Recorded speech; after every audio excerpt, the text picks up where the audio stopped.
నమస్సర్వేభ్య. ఇప్పుడు మనం క్షేమేంద్రుడు రచించినటువంటి చారుచర్యలో ఒక అందమైనటువంటి శ్లోకాన్ని నేర్చుకుందాం.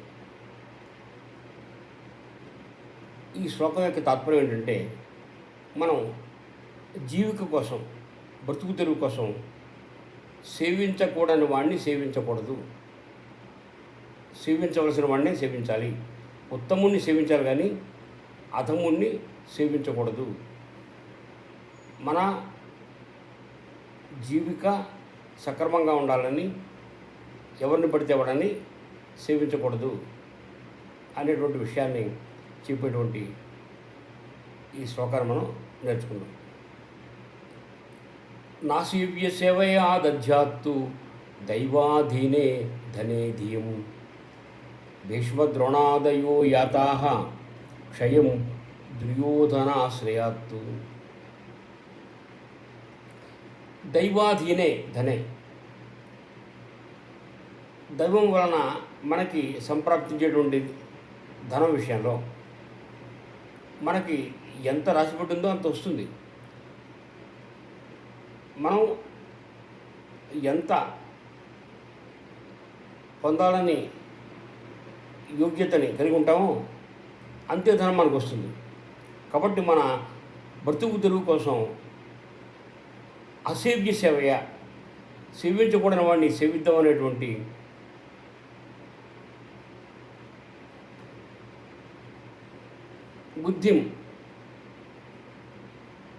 బుద్ధిని నదజ్జాత్ ఉంచకూడదు. అంటే మన బ్రతుకు తెరువు కోసం ఎవరిని పడితే వాడిని సేవించాలనుకోకూడదు, సేవించకూడని వాడిని మనం సేవించకూడదు అని దీనికి తాత్పర్యం. అలా సేవిస్తూ వచ్చేటువంటి తీవ్రమైన పరిణామాన్ని మనకి తెలియజేస్తున్నాడు. భీష్మద్రోణాదయో యాతాః క్షయం దుర్యోధనాశ్రయాత్తు. భీష్ముడు, ద్రోణుడు మొదలైనటువంటి మహావీరులు దుర్యోధనుని అంటిపెట్టుకుని ఉండడం వల్ల క్షయం, నాశనాన్ని యాతాః పొందిరి. ద్రోణాచార్య వారు బ్రతుకు తెరువు కోసం కౌరవుల్ని ఆశ్రయించాడు, వాడి దగ్గర గురువుగా పనిచేశాడు. ఇక భీష్ముడు ఆ వంశానికి మూలపురుషుడు అయినప్పటికీ రాజ్యాన్ని అప్పగించి తాను ఒక పెద్ద మనిషిగా ఆ కురుసభలో ఉంటున్నాడు. దుర్యోధనుడు అధర్మాన్ని అవలంబిస్తున్నాడని తెలుసు. అటు ద్రోణాచార్యుడికి తెలుసు, ఇటు భీష్ముడికి తెలుసు. భీష్ముడు అతనిపై ఆధారపడ్డందుకు దుర్యోధనుడు ఏమీ అనలేకపోయాడు.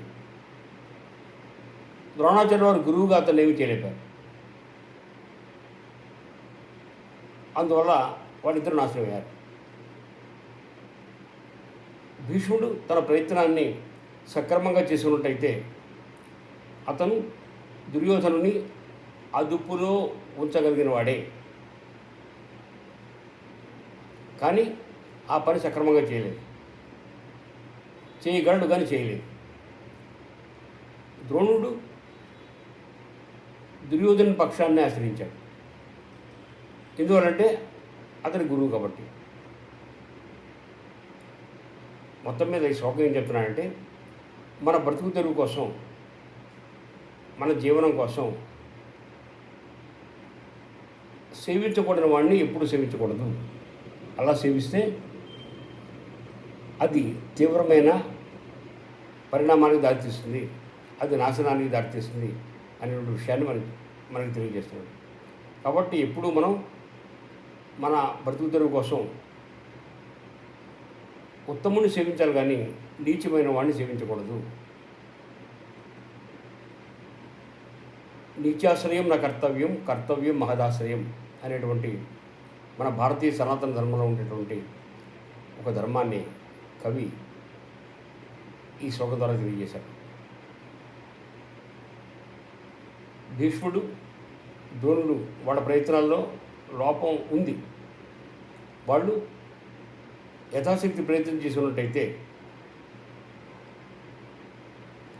దుర్యోధనుడు అంత బరి తెగించేవాడు కాదు. దానికి వీళ్ళిద్దరే ప్రధాన కారణం. వాళ్ళు ఎందుకు ఉండిపోయారంటే భీష్ముడు వాళ్ళ మీద ఆధారపడ్డాడు కాబట్టి ఆ భావంతో ఉండిపోయాడు. ద్రోణాచార్య వారు వాళ్ళ గురువు కాబట్టి అలా ఉండిపోయాడు. కాబట్టి ఆ అనురాగంతో, ఆ బంధంతో అధర్మానికి వాళ్ళు ఒడిగట్టారు, అధర్మ పక్షాన్ని ఆశ్రయించారు. అలా చేయడం చాలా తప్పని ఈ శ్లోకం యొక్క తప్పయ్యింది. నమస్కారం.